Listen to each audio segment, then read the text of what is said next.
Iyar, a new month, a special month. The month that follows upon the heels of Nisan, the month of Geula. Perhaps today to share three distinct thoughts about this special, precious opportunity. First, it's brought down in the Svarim Akdoshim that the name of the month of Iyar is the Rosh Chodesh for Ani Hashem Reifecha. Aleph Yud Reish. Ani Hashem Reifecha. Iyar has a power of refuah. It has a power to bring healing, good health, refuah shalema. When a person is in optimum health, optimum functioning capacity, optimum vitality, all systems going at full speed ahead, full steam. A chayla is someone that is a void from lashon halal. It's missing a little bit of his life energy. He's missing part of his capacity to function in his complete way. And Iyar is the month of Ani Hashem Reifecha. Kol hamachla asher samti b'Mitzrayim lo yasim alecha ki Ani Hashem Reifecha. So perhaps to share a thought, we know every time we daven for someone who's not well, the lashon of the tefillah should be zeicha to refuas hanefesh to mishaberach the yirotzain shetishlach lehema mehera refuah shalema min hashamayim refuas hanefesh urefuas haguf lehachoila so and so lachoila so and so. We daven for someone for a refuah. We recognize that the source of the physical ailment, the source of the lack of complete health, is not in the physical realm in its essence. That's an expression of the essential lack, which is in the spiritual realm. So we daven for refuas hanefesh, which will be expressed as a refuas haguf. We recognize the depth. It's Yadu in the time of the Arizal, when people were sick. The Ramban writes, when people were sick, they wouldn't go to a doctor. They would go to the Arizal. The Arizal would look at them, and with his depth to be able to see the deeper ruchniistic content of a person, he knew where he was lacking in which area that had caused this physical sickness, and he would tell the person what to do with tikkun, binyanim ruchniim, nothing to do, not the medicine and not the this and the that. Al kopanim, the source of chayli really is in a chayli hanefesh, when something in our soul is not complete. We find in the Seder HaBrachos of Shmoyne Esrei, Chazal were mesakin Shmoyne Esrei brachos. Today it's 19. They added the bracha v'lam al shinim. But the Gemara Masechtas Megillah speaks out that these brachos are in a very specific order. We know the first three brachos are called Birchas Hashvach. The last three brachos are Hoidah. The middle 12 are Bakoshes, asking for our needs. Ki Yodua, buried in those 12 brachos are all the full gamut of all human needs, both for each person individually and for the world, for humanity as a whole. Everything, all the tzrachim of life for every person and for the world as a whole are all buried in those 12 brachos. But the Gemara tells us, besides that, there's a specific order, an ascending order, so to say, or a progressive order within the Seder HaBrachos. Atachoinin leodam das, hashivenu avinu l'sarasecha, slach lanu avinu ki chotanu. It's not just that we have these 12 things that we're going to daven for, but each one is like a build-up and leads to the next. The month of Iyar, which has in it a koyach of refuah, follows upon the heels of the month of Nisan, which is the month of Geula, the month of redemption. And if we look in Shmoyne Esrei, we see again the same tziruf, the same combination of these things. We have the bracha of Re'evi on Yenu v'riba rivenu, which ends with the chasimas habracha, Baruch Ato Hashem, Goyel Yisrael, a bracha of Geula, a tefillah for Geula, and a bracha of Shvach for the Geula that we do experience. And immediately following that is Rafa'enu Hashem b'nei Rafeh. So there's an interconnectivity between Geula and Refuah. So to share this thought, in itself, it's something to think about and recognize. But to focus on one element, with Hashem's help for today, when we talk about Geula, we're not talking be'ikr about being released from the oppression of external circumstances. When someone is, Rahman Tzlan, even in a way, you say if someone is sick, He's not able to go learn. He's not able to help his wife with the children. He's not able to go to work and do his job and earn parnasa. He's stuck in bed. So he's limited in his ability to do what he would like to do.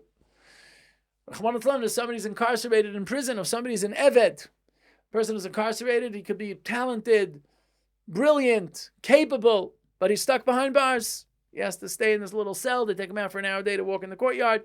He's not able to accomplish, to use his potential. It's part of the bracha of Shaloi Yasani Ovid. And so too, when somebody's an eved, the boss tells him what he wants him to do. A person can say he's incredibly musically talented. He'd love to study music and become a world-class musician. But the boss wants him to carry sacks of potatoes. So that's his master. That's what he's indebted to do what the boss wants. And the Mela, his potential gets squelched, gets squashed, closed. But the ikr of where we yearn, where we need geula is not from external circumstances that limit us. The ikr of geula is from our inner circumstances that limit us.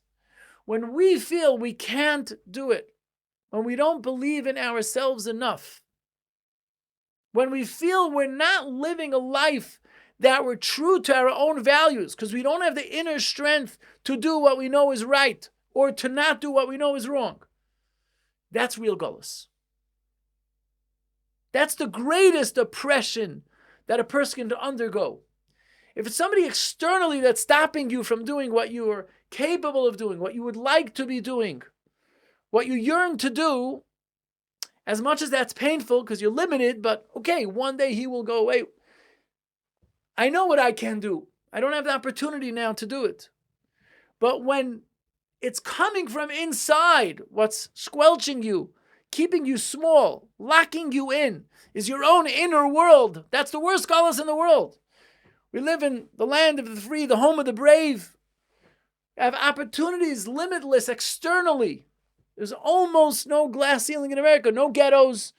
There's Yidden that are in top positions, but in our own personal growth, in our own personal development, if we don't feel the power to be able to live a life of our neshama, of our getlichkeit, our own godly spirit, if we're not able to do the great things that we know deep inside we're capable of doing, and not able to live our dreams of building ourselves into a mishkan, a place of Ashras HaShechina, of being a beautiful human being, that's the real painful gullus. When a person is torn inside, within himself, frustrated, feeling stuck in the mud, trying to run a race with heavy cement boots on your feet. I can't do it. I know I want to, and I know deep down that I can, and it's not happening. That's the greatest inner stress, so to say, that a person could have. The frustration with myself, the feeling incomplete, dishonest to my own values. That's the greatest tsar. That's the greatest galus. Distance from Hashem. Distant sometimes from our friends and family. When I yearn to be close, but I'm not doing the things that enable me to be able to get close, even though deep inside I desperately want to and yearn to and wish I can. That's galus. And that creates inner turmoil, inner friction, inner stress. We're putting it now sort of into more practical and physical terms. But the immune system of a person, our health, the positive energy in a person's body, when a person is feeling well, optimistic, positive, confident, when a person's energy flow is alive and thriving, he's able to do so much. And it's also true that within his own internal systems, his body is able to fight and conquer these germs every day. We're all exposed to millions of bacteria and germs and viruses and who knows what. And our immune system, like Lamashal soldiers in the army, our immune system is constantly on the prowl for intruders into our body system. And when they surround them and attack them, and they take him down, take down the enemy. When soldiers lose morale, when soldiers in the Vietnam War, when the American soldiers fighting, felt that the public in America was upset at them instead of backing them for fighting for liberty and democracy, whatever it was, When soldiers lose their morale, that's when they begin to lose the war. They don't have the strength. Battle is hard. It takes determination. It takes a sense of invincibility. I'm going to do this. I'm going to stand up against you. I'm going to put you down. When you lose your morale, like, oh gosh, when you feel like you're going to lose, that's when you lost, even before the battle started. And it's also true about a person's inner system. When a person is living a life of simcha, of joy, of happiness, of belief in himself, being proud of himself, feeling worthwhile, feeling good, feeling that he is a valuable contribution to planet Earth. So every day he wakes up and he has a simcha, he's excited to go out, he's excited to do everything he has to do. And he has energy to accomplish and do, and then also his immune system. Again, we're putting it sort of into practical terms, but the idea, the message, that's when a person doesn't get sick. Many, many years ago, I heard from a famous Rosh Hashiva in America. When I heard the story, really, it bothered me. But over years, I came to appreciate and understand it. A bacher didn't come to yeshiva for a number of days. When he finally came back to yeshiva, the yeshiva came over to him, and he said, "What's going on? Where were you? You left. We're in the middle of a shver sugya, rishonim, achrayim. How did you disappear in the middle of the sugya? Where'd you go?" So the bacher looked at his Rosh Hashiva and he said, "Rebbe, I didn't stam play hooky. I didn't stam take off. I wasn't feeling well. I didn't come because I wasn't feeling well. I was sick." So the yeshiva looked back at him and he said, "I know you were sick, but that's what I'm asking the question. How do you get sick in the middle of such a sugya? Like that's what I don't understand. How did you get sick when we're in the middle of such a major sugya to conquer?" Honestly, when I was young, I was like, come on, give the guy a break. Like, poor guy got sick and you're making him feel guilty or something. But it was an emissary, Rosh Hashiva from the previous door, an emissary Groisiyid. As I got older, I learned to appreciate what the Rosh Hashiva is saying. When we're passionate about what we're doing, when we're excited, and when we feel confident, it could be it's a shver sugya, and it's hard, and it's not only the sugya of the Gemara for someone who's zeicha to be sitting and learning in a ben Torah. It's true about the sugyas of life. When we're tackling the challenges that Hashem is putting in our path of life, which are there to help us grow, but we feel confident to overcome it, to work with it, to get to a better place. When we're upbeat and positive about the eventual outcome, and we feel we're getting somewhere, we're moving, we're trying. We may not be perfect, we don't win every time, each battle, but ultimately we feel we're progressively getting closer and closer to winning the war. That's when our immune system is also, our whole mindset is positive, pumped, and we don't get sick. When a person is feeling that inner stress, I'm no good, I'm not doing it, I'm not worthwhile. When you're in your own inner gullus, in your own disappointed place, unhappy place, bitter with yourself place, like, why am I not doing what I know I need to do? Why can't I get it done? Why am I doing the things that I know I don't want to do? When you're stuck in your inner gullus, just like you feel down on your energy, your white blood cells also do. And there's like a certain lack of and then the germs come, the viruses, the bacteria, and I can't do this. I just whoosh, and the next thing you know, you're in bed with fever. Chas v'shalom. But again, I'm using the mashal in the general sense of appreciating this. The more we're zeicha to geula, Pesach is man cheruseinu.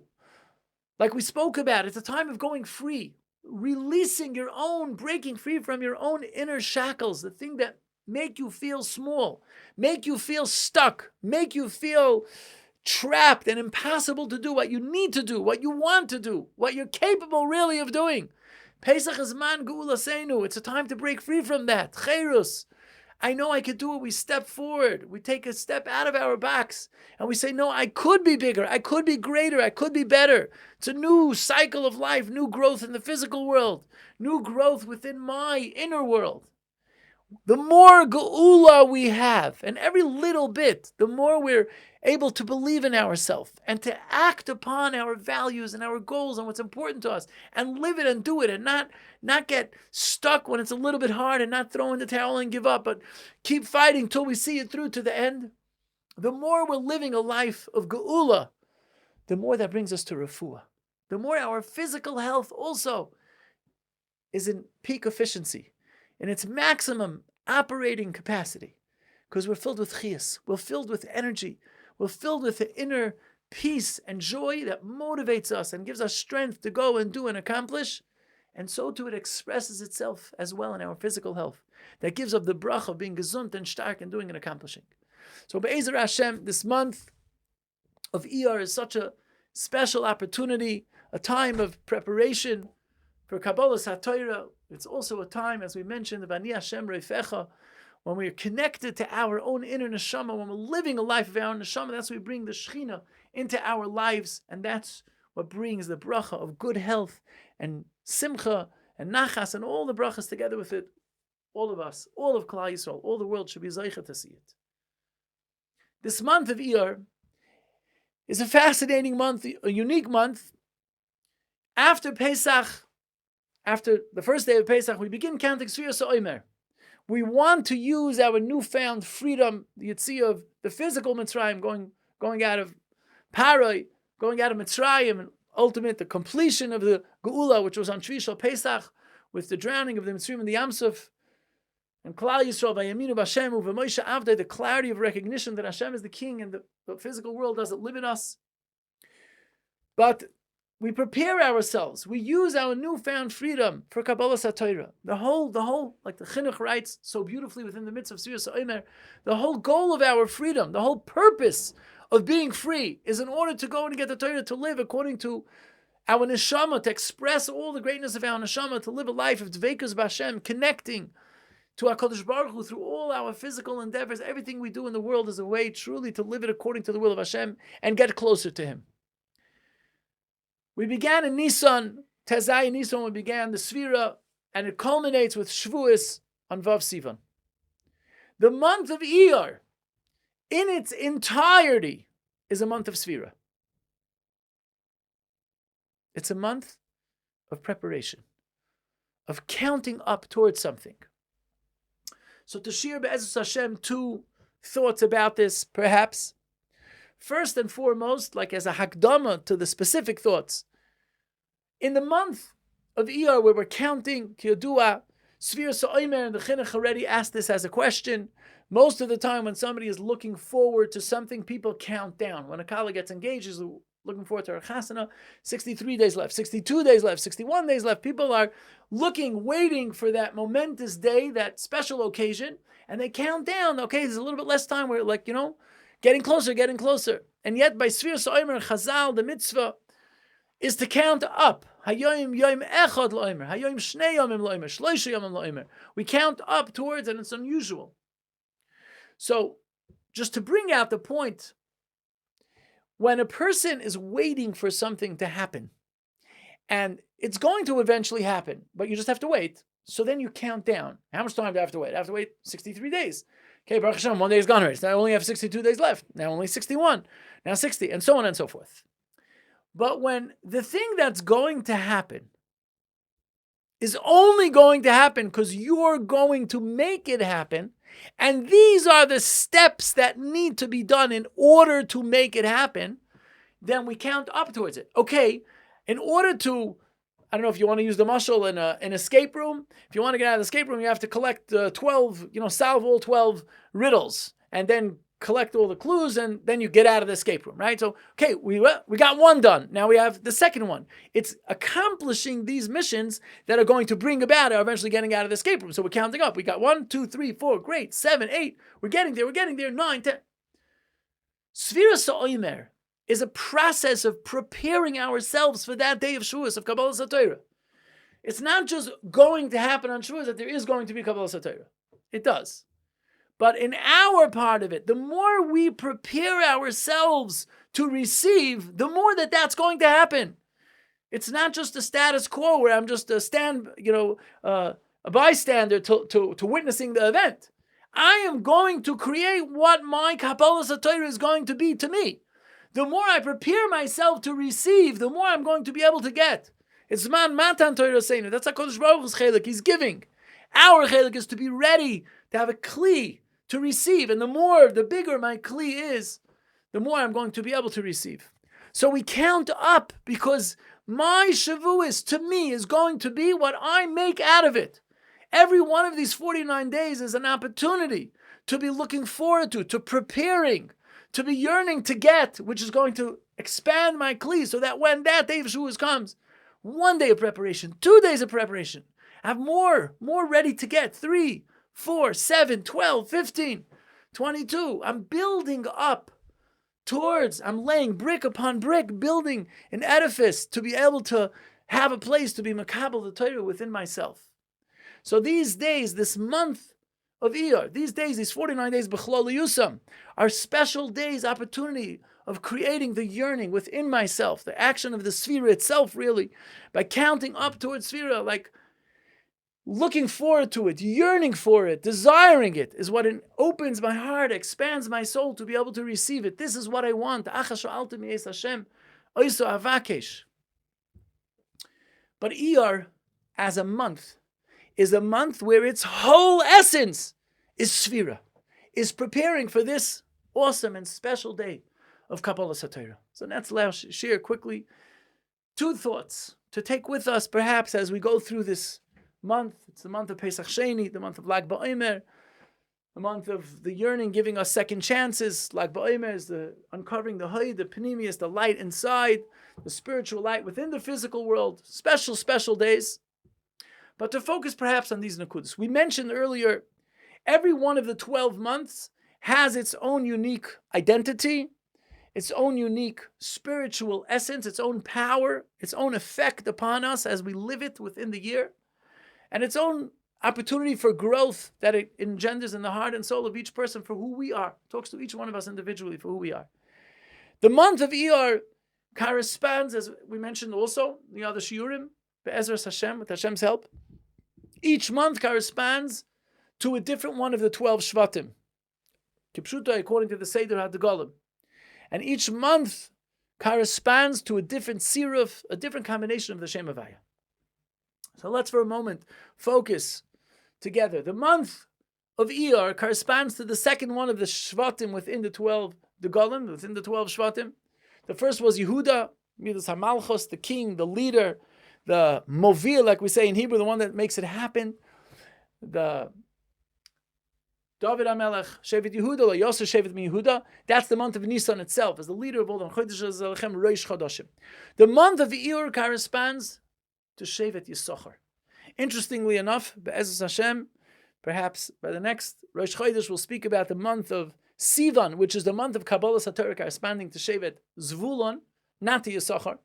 But the month of Iyar, which is the month of preparing ourselves for Kabbalah Satorah, corresponds to Yisachar. We know Yisachar was the Shevet of Limud HaTorah, Asmodas HaTorah, of Talmidei Chachamim, Yisachar, Chamor, Gorim, Bnei Yisachar, Yoidei Bino Le'itim. Yisachar was the ones, Talmidei Chachamim, the Shevet of Torah, the famous partnership between Yisachar and Zvulun. Zvulun went to work, earned the money, and supported Yisachar to be able to sit and learn.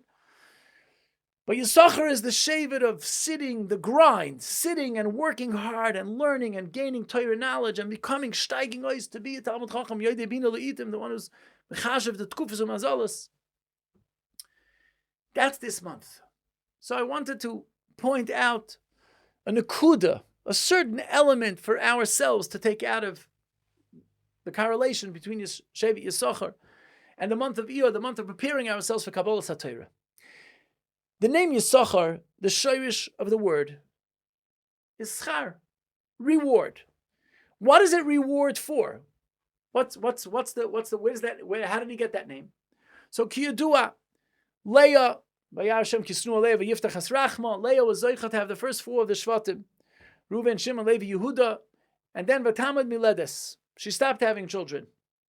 Rachel didn't have any yet. Rachel gave her Shivcha, Bilhah, to Yaakov, and Bilhah had 2 Shvatim. When Leah saw that, Leah gave her Shivcha to Yaakov as well, and Zilpah had 2 Shvatim. And then Leah, the story of the Dudaim, but Leah, Baruch Hashem, is Zoicha to have another 2 Shvatim as well.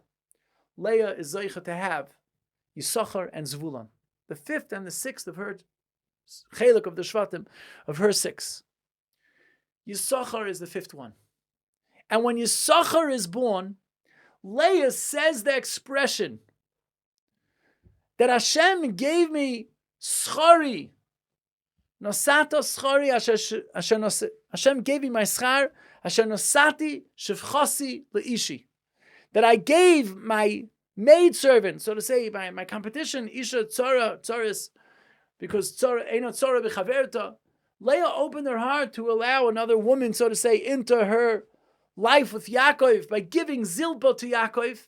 And Hashem nosan Hashem eschari Hashem nosati shevchasi leishi. Hashem gave me a reward for that.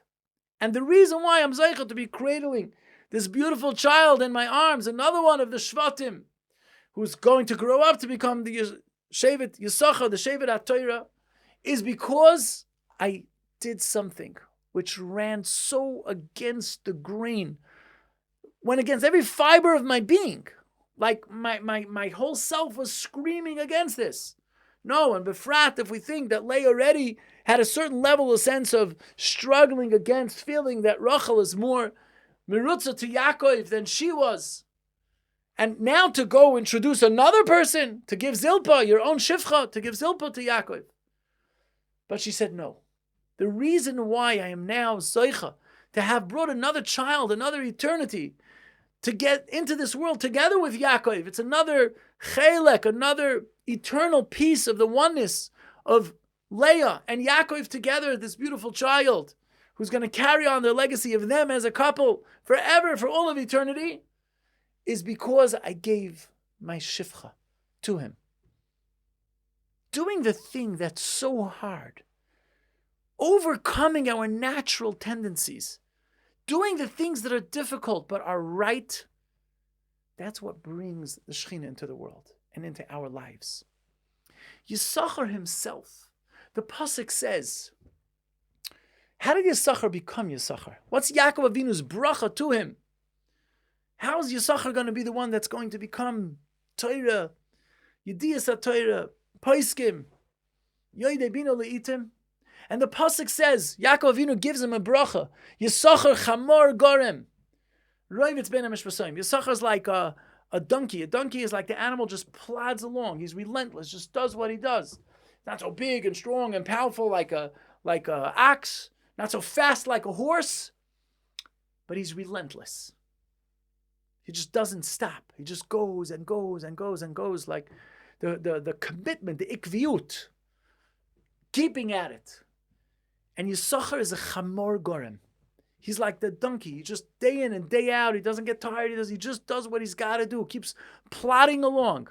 And the next pasuk again, Yaakov says, Vayar menucha ki tov vayet shichma lispoil. Yisachar, and all the Mefarshim say, like, sounds like a funny contradiction. Vayar menucha ki tov. Yisachar sees what's good? Menucha, rest, peace. So therefore, vayet shichma lispoil. What does he do? Hard work. Shichma, his shoulder, vayet shichma lispoil. Soivel, sabal. In Hebrew is a porter. Someone carries a heavy package, right? Vayet shichma lispoil. Because vayar menucha ki tov. Somebody that's trapped in the place where he's just looking for an easy life. I want to have a lot of money. I want to win the lottery and have a lot of money and just be able to relax and go on nice vacations. I don't want to. You're missing the boat. That doesn't lead to bliss. It leads to misery, unhappiness, frustration, a tremendous feeling, a void of emptiness. What am I doing? But yar menucha ki tov, somebody that wants to have inner peace, I want to feel good. Vayet shichmai lispoil. That comes from investing, putting in hard work. We were built to accomplish. We were built to create beautiful things.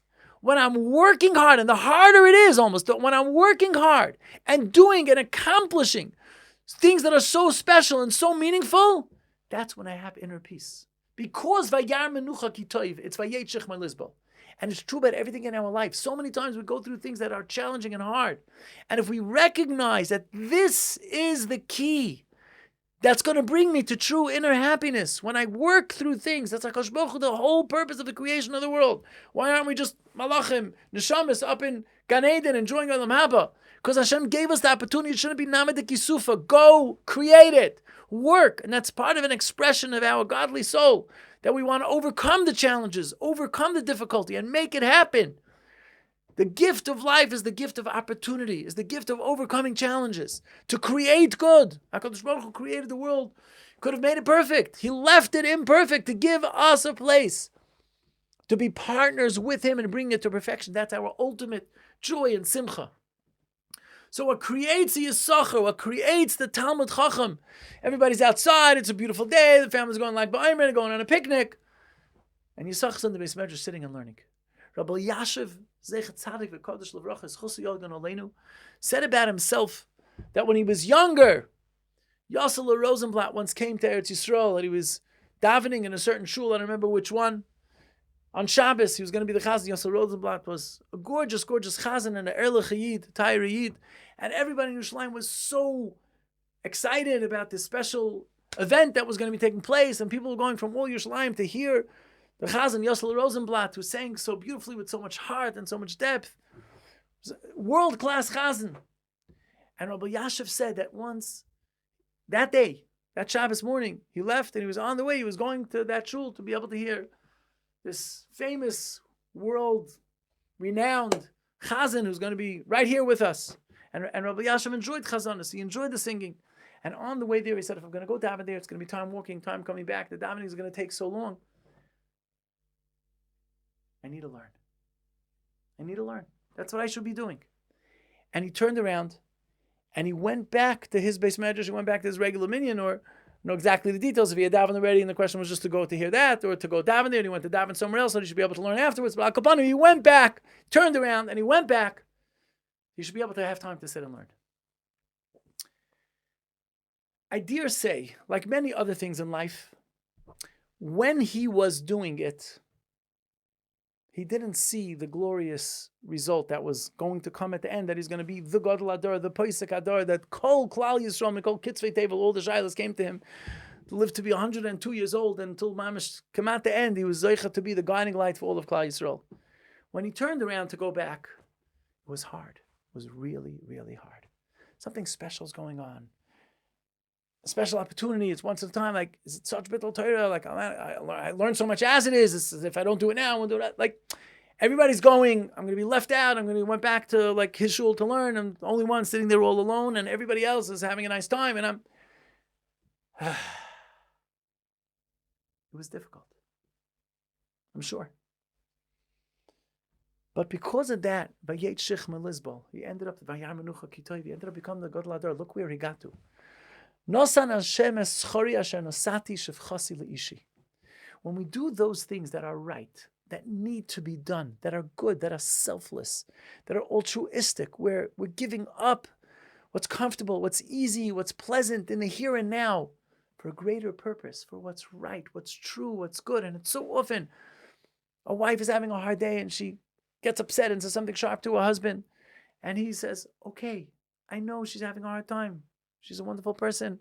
Everybody sometimes gets stressed out. And he says, okay, I'm sorry, no problem. Thank you for telling me, so on and so forth. Let's it just blow over instead of answering back. Why are you saying that?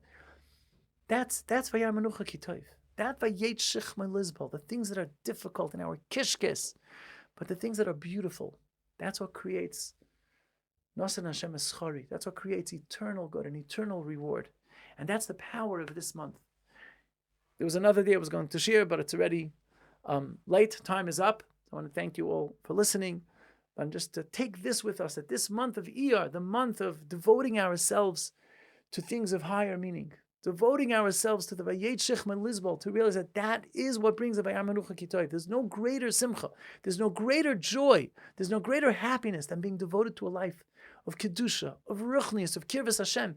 Does it take sometimes giving up those things that are comfortable and easy and pleasant? Yes. Is it worth it? Sure is. Couldn't be better. We should be Zoicha to find within ourselves the joy, the simcha that we have from living a life of Kirvas Hashem, Bani Kirvas Alekim Litoiv, to believe in ourselves that we could do it, to be devoted to it, to live a life of passionate doing for HaKadosh Baruch Hu, Limat HaTorah, Kiyum HaMitzvos, Yirah Shamayim, Emunah, Bitochen, Chesed, Ahavas Yisrael. Hashem should open our hearts to be the beautiful, beautiful Yidden that He wants us to be. Together we should fulfill our mission and go to see B'yis Mashiach Tzidkenu, V'haya Hashem L'melech HaKol Haaretz, B'yis Mashiach B'mheira, B'yameinu, amin v'yamin. Have a beautiful day. Hatzlacha Rabbit, everyone.